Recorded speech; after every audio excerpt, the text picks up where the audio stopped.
On our show today, we shall cover one of the darkest moments of the Daniel Toroitich Arap Moi presidency. Moi passed on in the early hours of Tuesday morning, and in the last slightly over 24 hours, views from Kenyans from all walks of life have been coming in thick and fast, concerning the life and legacy of Daniel Moi. And of course, opinion is sharply divided between rest in peace and rest in hell, if you can get what I'm trying to say.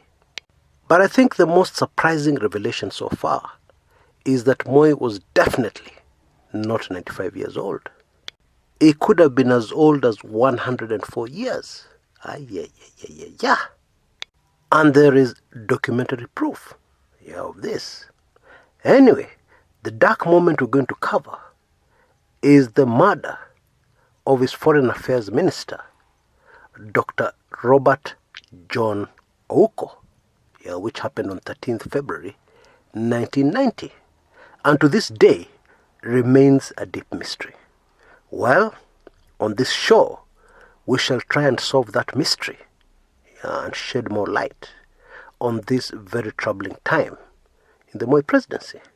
Some call it a dark spot on his presidency, because ordinarily, Moi did not kill. Rather, those who were perceived to be threats to his presidency were detained. So what happened? Well, we shall answer that question shortly. But first, a heads up. Now, on our community page on this channel, a few moments ago, I published an exclusive interview I had with Detective Superintendent John Troon, who was of course the lead investigator into the murder of Ouko. If you're a subscriber, you can opt to receive community updates, and I recommend that you do that, because I normally publish quite a lot of interesting stuff on our community page.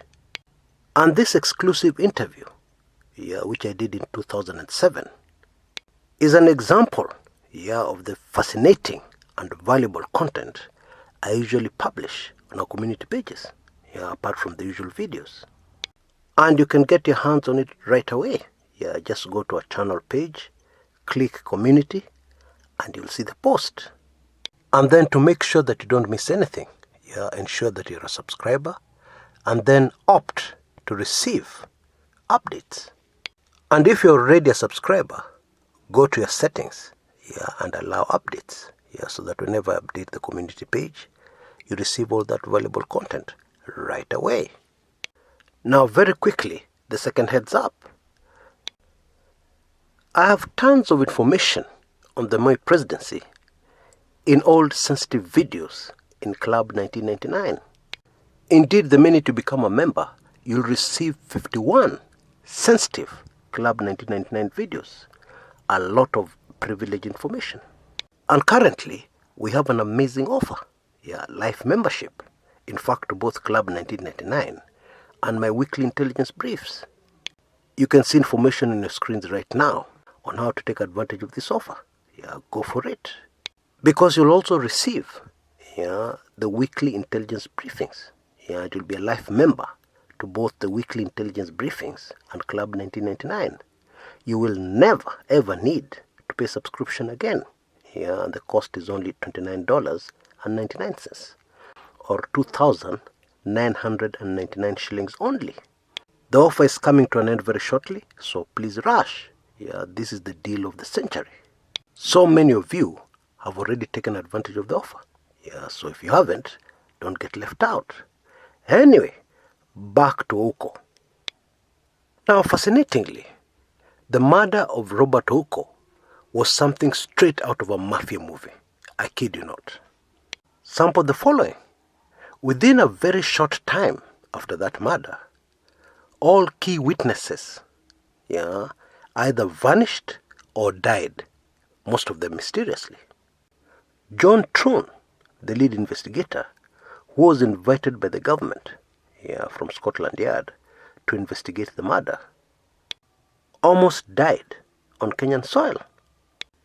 While in Kisumu, still investigating the scene of the crime where the body was found, Troon used to like eating fish and apparently used to go to exactly the same place every lunchtime. And so one day, after barely tasting 1 or 2 pieces of fresh fish from Lake Victoria, he suddenly felt a sharp pain on his stomach, and all the signs of poisoning, which he was familiar with, quickly unfolded on his body. Now, fortunately, this was an experienced detective, able to deal with emergencies, even if it involves himself. And that is what probably saved his life, because they had a first aid kit there. So he quickly gave himself a shot of morphine, which dulls the pain, because if you're in very serious pain, you may not be able to communicate to those around you and tell them what is happening. So after this shot of morphine, he was rushed to hospital. And because he could still talk, he was able to communicate with the doctors. He had to act fast and save his life. And that's not all. There was so much other drama associated with this Ouko thing. Philip Kilonzo, who was then the police commissioner, and one of the people in government really pushing to convince Kenyans that Ouko committed suicide, obviously knew a lot about the murder of Ouko. And those behind the murder obviously did not want any loose ends. And so one day, while Kilonzo was in his rural home, relaxing and having a beer, as he usually did, in the same place where he usually did, I'm telling you, it's dangerous to have habits, which everybody knows about, because somebody can easily use those habits to finish you.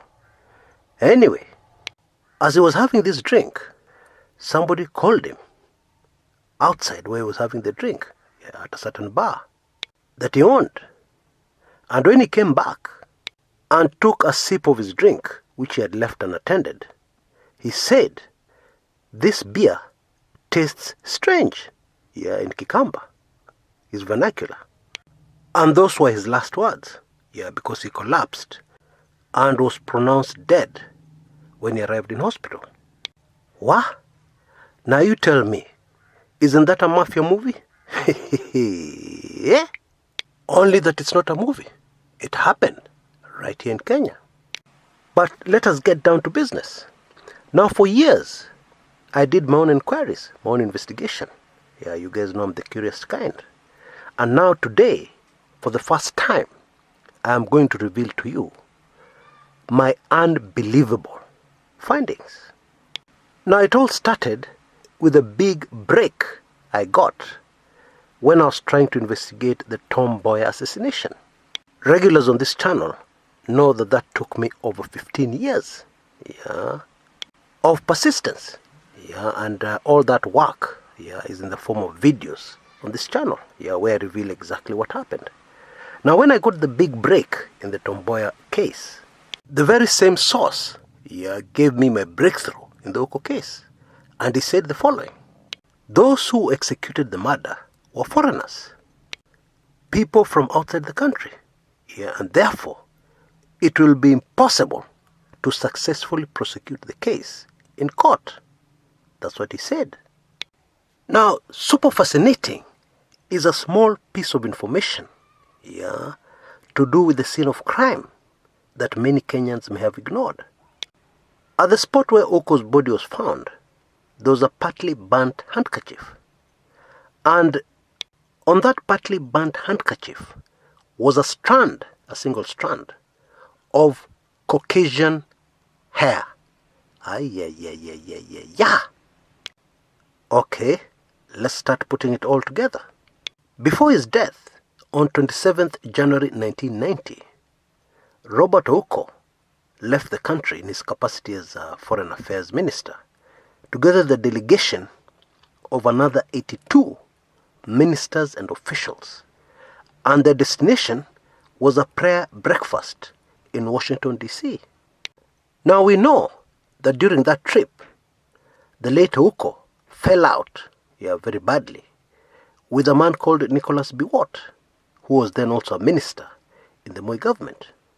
It is in evidence that one morning, in the hotel as they were having breakfast, Biwott greeted Ouko sarcastically. "Good morning, Mr. President." We know that on that trip, the Americans showered too much praise on Ouko and implied that Kenya would be better off with him as president rather than Moi. You know, people in the West make one mistake over and over again, with the assumption that somebody who can speak English fluently is very intelligent, and somebody who speaks English with an accent, somebody who can't speak the Queen's English, is not intelligent. Of course, that's rubbish. It's not true. So I guess what really impressed the Americans was Ouko's eloquence, because the man was very eloquent in defending the Moi regime. We also know that the late Biwott had a private security detail, made up of foreigners, from one particular country, which I shall not mention today. These were highly trained individuals. Some of them had been in the military, in their country. And then the details of exactly how Ouko was killed actually leaked. A detailed document, was photocopied and was doing the rounds in Nairobi for quite a number of years. Some gutter publications even published it. Now, this is the most telling evidence that actually the executive, in this case President Daniel Arap Moi, was not directly involved in the murder. Why? Leaks of this kind, in this part of the world, are normally organized and executed by the intelligence community. The intelligence community is wholly controlled by the executive. We also know that although he strongly and firmly denied any involvement, the late Nicholas Biwott's political career was completely destroyed by the allegations of his involvement in the Ouko murder. He was even later arrested over the same. Join the dots. Now, according to that leaked document, an order was given by Biwott to his security detail to deal with Ouko. That means rough him up a bit, beat him up, etc., etc. And this was done, wait for this one, in one of the official residences of President Daniel Toroitich Arap Moi. That means one of the state houses. And if we were to quote the anonymous leaked document, it was State House Nakuru. And then he was brought to Biwott, after the beating up. And he was in bad condition, and needed to be rushed to a hospital. But of course there was a big problem. How do you rush him to hospital? How do you explain his injuries? And according to the document, it was then that Bwana Biwott took a gun from one of his security detail and shot the late Ouko in the head. Now, it is interesting that a lot of things that happened later confirmed everything that was in this anonymous leaked document. For instance, a report presented to Parliament, a parliamentary select committee that had been put together by the Mwai Kibaki administration, said that Ouko was murdered, wait for this one, in one of Moi's official residences, one of the state houses. Thus confirming what was in that anonymous document. Now I'm sure you have a much clearer picture of what may have happened. Now, when you're president, the buck stops at your table. And one can say that Moi did not do enough to expose the killers of Ouko, who was not even a threat to the presidency. He was within the regime. This was a case of somebody being very drunk with power and exercising impunity. They knew they could do anything and get away with it. And of course, I'm talking about Nicholas Biwott. Now, President Daniel Arap Moi once famously described Biwott, his trusted cabinet minister, as being the Kirigit of his government. Now, Kirigit is a Kalenjin word, and it means the cow which leads the other cows home. Kirigit, I believe I've pronounced that correctly. And there's no doubt that during most of Moi's administration, Nicholas Biwott was very powerful. And so, without looking like I want to defend Moi, when you have made one of your cabinet ministers this powerful, when they do something crazy, you're faced with a huge political problem.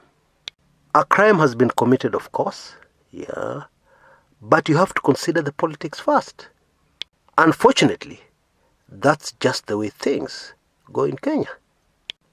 Now, according to Scotland Yard's Detective John Troon, and this information is in the interview I had with him, which I've published on the channel page, community page. Troon's conclusion was that Ouko was killed by executive order. But Troon also mentions Nicholas Biwott. However, based on what I've just told you, Ouko was not killed by executive order. However, there was an executive cover-up. I am convinced beyond any doubt that that is the truth.